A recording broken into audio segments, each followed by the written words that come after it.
Namaste. Welcome to Saraswati Group presents Learn English with Hitesh Shukla. This is our first lecture of grammar. First of all, we are going to think about how we can use grammar and what is the basic rules and regulations of grammar. One more thing I would like to discuss with you, and that is what is the actual main point that we must learn, which helps us too much while sentence formation.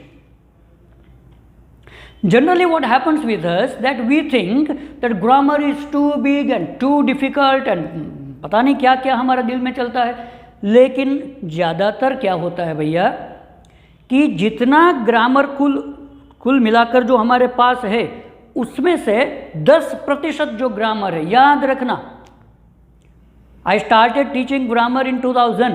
When I started in 2000, right now I am 40 years old. ठीक है, क्यों मैं आपको बता रहा हूँ? ताकि आपको थोड़ा सा ये कॉन्फिडेंस आए कि I am telling right according to my experience. तो होता क्या है सर हमारे साथ कि 100% जो ग्रामर है उसमें से जो 10% ग्रामर है वो 90% यूज होता है. याद रखना. याद क्या रखना, देख लेना. पूरा साल हम जब पढ़ेंगे तो आप मानोगे यार क्या बात है सर, ये तो सही है. बात तो सही है. तारक मेहता का उल्टा चश्मा, सही बात है डॉक्टर हाथी. तो 90% ग्रामर का यूज जो है ना वो बहुत कम होता है. या तो मान लो कि वो 10% ही होता है भैया, और 10% ग्रामर जो हैं उसका 90% यूज़ होता है हमारी रेगुलर लाइफ के अंदर. इसीलिए ये 10% जो हैं उसको सबसे पहले समझो, उस पर फोकस करो. हमको ग्रामर इतना हार्ड क्यों लगता है? What is the main reason behind this problem? Anyone you ask, how is English? English is a little bit hard. It's a little bit hard? No, too much hard. Especially grammar. But who said you that grammar is too much hard? Actually, grammar is not too much hard. Some points of grammar are too much hard. Some points, not all points. But the points which are used maximum are very easy. The points which are used minimum are hard. No matters. Example दूँ? Direct indirect मान लो. अब ये बहुत ही complicated topic दिखता है सबको, complicated लगता है. जब उसका डायरेक्ट से इनडायरेक्ट करते हैं तो बहुत प्रॉब्लम्स आती हैं. अब स्टूडेंट्स इनडायरेक्ट को लेकर परेशान, ग्रामर बहुत हार्ड, ग्रामर में ये वो पता नहीं सर. अब ये मैं हिंदी में बोल रहा हूँ तो अब मैं पूरा हिंदी में ही बात कर लूँ, ठीक है? समझ में तो आती है आपको हिंदी, बीच में थोड़ी इंग्लिश आएगी. तो सोचो आप शांति से बैठो. अभी आप बैठे ही हो ना, शांति से सोचो, क्योंकि ये हमारा पहला लेक्चर है ग्रामर को लेकर. तो इसीलिए जब भी मैं ग्रामर की बात शुरू करता हूँ तो पहले मैं ये बहुत प्रयास करता हूँ स्टूडेंट्स को कन्विंस तो नहीं करता, लेकिन उसको सिर्फ बताता हूँ कि भाई फिर आप मानो या न मानो वो आपकी मर्जी. क्योंकि अभी यदि नहीं मानोगे तो साल के अंत में जब पूरा साल हो जाएगा फिर आपको रियलाइज होगा इतने सर ठीक कह रहे थे यार. अब अभी से मानोगे तो आपका प्रोग्रेस शुरू हो जाएगा. समझ में आ रहा है? 3 प्रकार के स्टूडेंट्स होते हैं. Interested students, too much interested students और वेरी लेस इंटरेस्टेड स्टूडेंट. समझ में आ रहा है? एक इंटरेस्टेड मतलब कि वो रस लेते हैं, ना बहुत ज़्यादा ना बहुत कम, ठीक है. एक होते हैं बहुत इंटरेस्ट लेते हैं, जिसको बहुत शौक होता है. और एक होता है वेरी लेस इंटरेस्टेड स्टूडेंट्स, उसको बहुत ही कम इंटरेस्ट होता है, ठीक है. ये 3 प्रकार के स्टूडेंट्स होते हैं. अब यदि आप इंटरेस्टेड हो, बहुत ही इंटरेस्टेड हो इंग्लिश में, या तो बिल्कुल इंटरेस्टेड नहीं हो, कोई चिंता नहीं, ये 3 में से आप कोई भी हो. एक के लिए ज़रूरत है मार्क्स लाने की अच्छे खासे मार्क्स आ जाए, बात ख़त्म। ये कौन सी रिक्वायरमेंट इंटरेस्टेड स्टूडेंट्स की, कि भाई अच्छे खासे मार्क्स आ जाए, रीजनेबल मार्क्स जिसको हम बोलते हैं कि भाई ये आ जाए तो ठीक है चलो। बहुत इंटरेस्टेड स्टूडेंट्स जो होते हैं उसको सिर्फ मार्क्स नहीं लेने होते, उसको लैंग्वेज अच्छी करनी है, उसको शौक़ होता है कि वो बोलना सीख जाए, अच्छा लिखना सीख जाए, अच्छा पढ़ना सीख जाए, उसको इंग्लिश इंप्रूव करनी है, उसको लैंग्वेज में इंटरेस्ट होता है, तो वो थोड़े में संतुष्ट नहीं होते। ठीक है, ये दूसरे प्रकार के हो गए। तीसरे प्रकार के जो होते हैं वो वेरी लेस इंटरेस्टेड होते हैं, उसको इंग्लिश से कोई रिलेशन नहीं होता। हाँ, उसको होना क्या है, पास होना है, पास हो जाए बात खत्म, फेल नहीं होना है, सीधी सी बात है, लेकिन बस पास हो जाए। 35 मार्क्स से मान लो कोई पास होता है तो उसको इतने ही चाहिए। 27 मार्क्स से कोई पास होता है तो उसको 50 मार्क्स की एग्ज़ाम से 18 मार्क्स आ जाए, बात ख़त्म। तो वो 18 की ही प्रिपरेशन या तो चिंता करते हैं, 19वां नहीं चाहिए। अब ये तीनों अपनी जगह ठीक है, और मैं ये तीनों के लिए बोल रहा हूँ कि भाई यदि आप इंटरेस्टेड हो, वेरी मच इंटरेस्टेड हो या वेरी लेस इंटरेस्टेड हो, कोई भी हो, आपके लिए ग्रामर जो है ना सर, वो बहुत काम करेगा। आप यदि वो 10% ग्रामर जो है, 10% ग्रामर, उसको यदि आप ठीक से कर लो, ठीक से, पास होना आपके लिए यूं चुटकी बजाने का खेल हो जाएगा, आपको चिंता नहीं है। मेरा मेन जो इंटेंशन है, मोटिव है, मोटो है, या फिर समझ लो मिशन है, मतलब कि मेरा जो हेतु है, जो लक्ष्य है, जो मंजिल है, या मेरा जो काम है, वो क्या है, आपको स्ट्रेस फ्री करने का। बिल्कुल स्ट्रेस फ्री हो जाओ, टेंशन फ्री रहो, चिंता मत करो, डरो मत, और एंजॉय करो। और उसके लिए क्या करना पड़ेगा भाई, सबसे पहला ये बात, हमको वो 10% को पहले ध्यान में रखना है। वो 10% को अच्छे से करना है, उसको आप 100% कर लो ठीक से, तो आपका काम हो जाएगा। फिर वो 90% जो है उस पर ध्यान दो, जिसका मैं एग्जांपल दे रहा था अभी, कौन सा, डायरेक्ट इनडायरेक्ट स्पीच। अब ये एक ऐसी स्पीच है जो रेगुलर लाइफ में यूज़ नहीं होती। आप न्यूज़पेपर पढ़ो, आपको डायरेक्ट स्पीच ही दिखेगी ज़्यादातर, इनडायरेक्ट स्पीच नहीं दिखेगी। आप कोई भी बुक पढ़ लो इंग्लिश की, डायरेक्ट स्पीच आपको ज़्यादा दिखेगी, इन्वर्टेड कोमा में होगा। इनडायरेक्ट स्पीच बहुत बहुत कम, जहाँ तक मेरा पढ़ना है, जहाँ तक मैं न्यूज़पेपर पढ़ता हूँ, मुझे तो ऐसा दिखता है। ठीक है, दूसरी बात जो होती है कि इनडायरेक्ट नरेशन यदि आप स्पीकिंग में भी करना चाहो तो वो आपके लिए थोड़ा बहुत ऑकवर्ड या तो फिर अनकंफर्टेबल फील होता है। इजी क्या होता है, डायरेक्ट स्पीच रख दो, he told I will come, अब ये इजी हो गया। अब he told that he would go, अब देखो ये ज़्यादा थोड़ा वो हो गया, तो हम इससे डरते हैं, हमको लगता है कि इंग्लिश बहुत हार्ड है। नहीं भाई, लेकिन वो इनडायरेक्ट स्पीच है, वो एक प्रकार का गणित है, उसको आप कहाँ पर यूज़ करोगे, बोले आपको मार्क्स लाने के लिए करना है तो आप उसका यूज़ वहाँ पर करो, चिंता मत करो। वैसे ही आप दूसरा टॉपिक देख लो, एक्टिव पैसिव। ज़्यादातर स्टूडेंट्स डरते हैं इंग्लिश ग्रामर से, उसके ये 2 सबसे बड़े रीजंस हैं। उसको एक्टिव पैसिव में प्रॉब्लम होता है, पैसिव वॉइस चेंज और इनडायरेक्ट नरेशन। अब उनको लगता है कि पूरा ग्रामर जो है उसमें यही 2 सब कुछ है, एक्टिव पैसिव ही सब कुछ है और इनडायरेक्ट नरेशन ही सब कुछ है। अरे भाई ऐसा नहीं है। आप गुजराती बोलते हो, गुजराती में कर्तरी कर्मणी आवे ना, ऐसा आता है ना, कर्तरी प्रयोग और कर्मणी प्रयोग गुजराती में आता है। अब ये आप सीखते हो कि नहीं सीखते हो? हूँ सफरजन खाऊं छूं, सफरजन मारा द्वारा खावामा आवे छे, ये हो गया उसका पैसिव। अब मेरे को आप बताओ, आप जब आप अपनी लैंग्वेज बोलते हो, गुजराती लैंग्वेज जब बोलते हो, तो क्या आप ये सब यूज़ करते हो?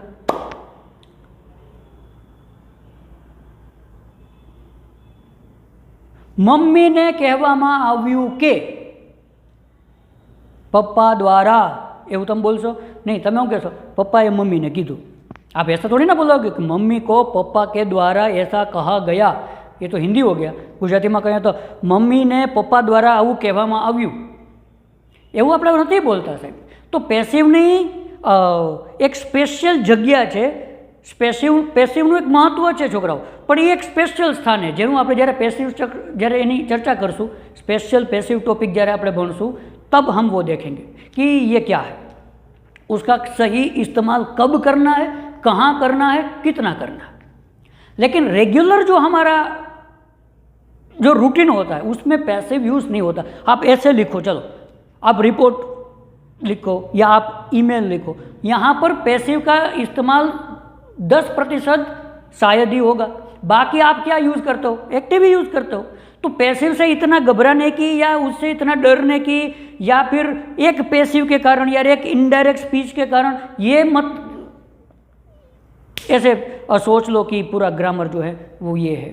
तो 10% जो ग्रामर है वो मैं आपको पहले बता दूं कि ये कौन कौन सी चीज़ें हैं जो हमको अच्छे से करनी है। Number 1 basic sentence formation. Number 1 क्या हुआ भाई, बेसिक सेंटेंस फॉर्मेशन। दूसरी चीज बेसिक सेंटेंस फॉर्मेशन समझ में आता है, कही दो, कर्ता क्रियापद અને કર્મ, આ બેઝિક સેન્ટેન્સ ફોર્મેશન છે।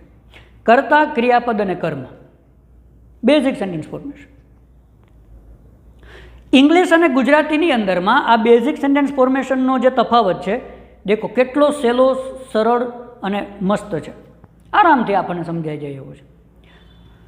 હું ઇંગ્લિશ શીખું છું, આ ગુજરાતી છે, હું ઇંગ્લિશ શીખું છું।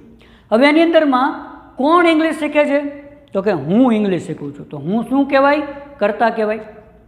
કોણ પૂછવાથી જે જવાબ મળે એને કર્તા કહેવાય। જે ક્રિયા થતી હોય એને આપણે ક્રિયાપદ કહીએ છીએ। જેમ કે હું ઇંગ્લિશ શીખું છું, કોણ શીખે છે, હું શીખું છું, હું છે એ શું છે, કર્તા, શીખું છું એ ક્રિયાપદ છે। ઓકે, હવે હું શું શીખું છું, તો કે હું ઇંગ્લિશ શીખું છું, ઇંગ્લિશ છે એ કર્મ છે। ગુજરાતીમાં શું થાય, હું ઇંગ્લિશ શીખું છું, મતલબ કે કર્તા પછી કર્મ અને પછી ક્રિયાપદ, કર્તા કર્મ ક્રિયાપદ, બરાબર। હવે જ્યારે તમે એનું ઇંગ્લિશ કરશો તો કર્તા ક્રિયાપદ અને કર્મ આવશે, મતલબ કે હું શીખું છું ઇંગ્લિશ, કર્તા ક્રિયાપદ કર્મ, હું શીખું છું ઇંગ્લિશ।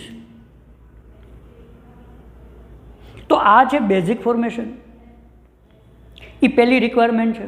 5 ટોપિક શીખવાના છે વ્યવસ્થિત છોકરાઓ, એમાંનો પહેલો છે બેઝિક સેન્ટેન્સ ફોર્મેશન, એક। બીજી વસ્તુ જે છે એ છે ટુ બી અને ટુ હેવની રચના। ટુ બી અને ટુ હેવ એક topic, am is are, was were, have has, had. Will be અને વિલ હેવ જેનો ઉપયોગ પ્રમાણમાં બહુ જ ઓછો થાય છે એટલે એને મેં પાછળથી બોલ્યું। તો ટુ બી અને ટુ હેવ વર્તમાન ભૂતકાળ, 2 ટોપિક છે। નંબર 3જો ટોપિક એ છે ટેન્સીસ, ટેન્સીસ ત્રીજો ટોપિક, બરાબર છે। ચોથો જે ટોપિક છે એ છે modals, should, must, can, could, will, would, બરાબર। આ જે છે એ છે ચોથો ટોપિક। ફરી એક વખત ક્યાં ક્યાં, બેઝિક સેન્ટેન્સ ફોર્મેશન, કર્તા ક્રિયાપદ અને કર્મ। Number 2 to be to have. Number 3 tenses. Number 4 modals, should, must, can, could, will, would, have to, had to, એ બધા, બરાબર। આગળ ભણશું આપણે જોશું। 4 થયા। 5મો જે છે સાહેબ એ છે કંજંક્શન। શું, conjunction, and, or, so, but, therefore, or, otherwise, આ બધા જે છે કંજંક્શન। આ 5 વસ્તુની જરૂરત છે। હવે આ 5થી વધારે તમે એમ કહો કે નહીં, ક્રિકેટની અંદરમાં 6 હોય, બરાબર છે, ભણવામાં પણ 6 દિવસ ભણવાનું હોય, રવિવારે રજા હોય, બરાબર છે, તો 6 વસ્તુ કમસે કમ આપણે નક્કી કરો। તો 5 આ થયા, અને 6ઠ્ઠી વસ્તુ જો એક જોતી હોય વધારે સમજવા માટે તો એ છે પ્રિપોઝિશન્સ। આટલી વસ્તુમાં હવે ગુજરાતીમાં ના કહીએ ગાડું ચાલે, तो ये इतना यदि आपको आता है तो आपका काम हो जाएगा। नंबर 1 क्या चाहिए भाई, फिर से बोलो मेरे साथ, चलो। पहला सेंटेंस फॉर्मेशन, ठीक है, basic sentence formation. Number 2 to be to have, number 3 tenses, number 4 modals, number 5 conjunctions और नंबर 6 वो है प्रीपोजिशंस। आ 6 वस्तु पहला क्लियर करो। आ 6 वस्तुना आधारे बाकी બધું થઈ જાય છે। ग्रामरनी अंदर में આપણે ફંક્શન્સનો બહુ મોટો એરિયો છે, બરાબર, જે આપણે કવર કરવાનો હોય છે। તો ફંક્શન્સ તમને આમ આવડે, બધા ફંક્શન્સ તમને ઇઝી પડી જાય જો તમને આટલી વસ્તુ જે છે એ સમજવામાં સહેલું પડે। આટલી વસ્તુ જે છે સૌથી વધારે મહત્ત્વની છે। ખ્યાલ આવ્યો? બરાબર। તો first day we are going two just introduce the grammar points that we have to learn these 6 points properly. If these 6 points are very clear, rest of the grammar will be so easy for you. And when you start reading, when you start learning, અત્યાર સુધીમાં આપણે જેટલા topic ટેક્સ્ટબુકના ભણ્યા, બરાબર, તમે મારું ફરી પાછું એ રેકોર્ડિંગ જુઓ, તમે ફરીથી વિડીયો જુઓ અને સાંભળો, તમને ખ્યાલ આવશે કે ટુ બી ટુ હેવનો યુઝ તમને ઇઝી પડે। બેઝિક સેન્ટેન્સની જે ફોર્મેશન છે એની અંદરમાં યુઝ થતી હશે, ટેન્સનો યુઝ થતો હોય, મોડલનો યુઝ થતો હોય, બરાબર છે, કંજંક્શન્સ અને પ્રિપોઝિશન્સ, બરાબર, ટુ બી ટુ હેવ, આટલી વસ્તુ જે છે સૌથી વધારે યુઝ થતી હોય। એમાં તમને ક્યાંય ડાયરેક્ટ ઇનડાયરેક્ટનો યુઝ જોવા નહીં મળે, એમાં તમને ક્યાંય પેસિવનો યુઝ એટલો બધો જોવા નહીં મળે। મતલબ શું થયો ભાઈ કે આ બેને બાદ કરીને પણ આપણે સારું એવું ઇંગ્લિશ રીડિંગ રાઇટિંગ કરી શકીએ। We can read. તમે પાઠે વાંચી લ્યો ને બધા, પહેલો પાઠ ટ્રેક્સ ટુ તાજનગરનો પહેલો પોઈન્ટ છે, તમે વાંચો, ચાલો પ્રી ટાસ્ક ઇવન વાંચો, જો તમને એમાં પેસિવ કેટલું જોવા મળ્યું, ડાયરેક્ટ ઇનડાયરેક્ટ કેટલું જોવા મળ્યું। આવો બીજા ટ્રેક્સ ટુ તાજનગરની અંદરમાં વાંચો આખું, જુઓ તમે આ 6 ને જુઓ તમે, તમને દેખાશે। સીતાપુર સ્લાઇડ જુઓ, પલક્કડ લાઇબ્રેરીઝ જુઓ, district library, Palakkad district library વાંચો તમે, તમને એમાં અરે 10 પાઠ તમે વાંચી જાઓ ભાઈ, તમને એમાં ડાયરેક્ટ ઇનડાયરેક્ટ અને એક્ટિવ પેસિવ જે છે એ પ્રમાણમાં બહુ ઓછું, ઓલમોસ્ટ ન બરાબર જોવા મળશે, બહુ ઓછું જોવા મળશે। બાકીના ટોપિક્સ જે છે આ જે 6 છે એનો મેક્સિમમ યુઝ છે બધી જગ્યાએ। તો આ 6 ને તમે જેટલા વ્યવસ્થિત તૈયાર કરશો એટલા જ ઇંગ્લિશની અંદરમાં તમે પ્રોગ્રેસ કરી શકશો, બાકીના બધા જ ટોપિક જે છે ઇઝી પડશે। હું તો ત્યાં સુધી કહીશ કે આ 6 ટોપિક તમને પ્રોપર આવડતા હોય ને, ડાયરેક્ટ ઇનડાયરેક્ટ પણ હેલું પડે, એક્ટિવ પેસિવ પણ હેલું પડે, પછી એને તમારે રેગ્યુલર લાઈફની અંદરમાં યુઝ કરવું ના કરવું, that's your own choice. You want to do, then you do. If you don't want to do, then it's okay. Not compulsory. Understood the matter? So this was all about the grammar. Today we discussed આખી વાતનો સાર તમને ફરી એક વખત 1 મિનિટમાં કહી દઉં કે ગ્રામરની અંદરમાં 10% ગ્રામર 90% યુઝ થાય, ટકા 10% જે છે એ 90% યુઝ થાય અને બાકીના 90% જે છે એ 10% યુઝ થાય। તો જનરલી આપણે ગ્રામર અઘરું લાગવાનું કારણ આપણો ફોકસ જે છે એ 90% ઉપર હોય છે, પણ એનો બેઝ જે છે એ આ 10%માં હોય છે। એ 10%માં કયા કયા ટોપિક આવે એની પણ મેં ચર્ચા કરી લીધી, બરાબર। આપણને ગ્રામર અઘરું શું કામ લાગે છે એની ચર્ચા કરી લીધી, રાઈટ। અને એનું સોલ્યુશન શું છે તો કે ભાઈ બેઝિક સ્ટ્રક્ચર ઉપર ધ્યાન દો, ટુ બી ટુ હેવ ઉપર ધ્યાન દો, ટેન્સીસ ઉપર ધ્યાન દો, મોડલ્સ ઉપર ધ્યાન દો, અને ક્યું આવ્યું ભૂલાઈ ગયું, basic structure, to be to have, tenses, modals અને conjunctions, very good.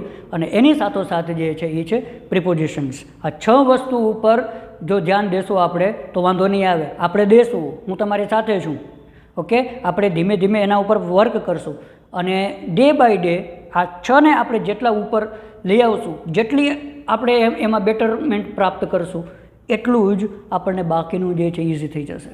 Got the point? So this was about today's discussion, okay. Next time we are going to start the next topic. Till then take care of yourself, be careful, please don't be lazy, keep working hard, and one of the most important is keep smiling. Thank you very much for being with me. Namaste.